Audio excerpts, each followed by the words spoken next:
po itong bahay na ito. Yan. Sakto yung bahay niya. Ito rin yan ang lansones.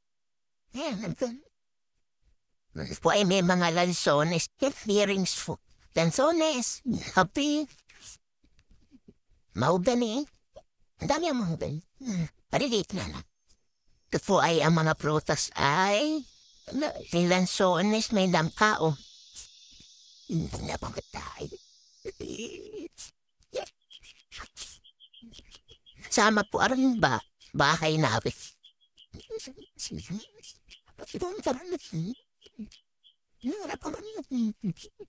Gisaing ng matang.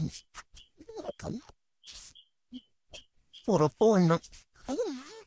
Naganda. Meron na po itong tubig dito. Abot po yung tubig. Yung ba kami nito? Ano yan? Bakit bang bayan mo? Ang dami lang sa honest. Okay, ano ba? Yan o. Mahogany. Maliliit pa yung mahogany. Maliliit pa lang. Flat po yung lupa. Pasok po hanggang dito ang sasakyan sa property.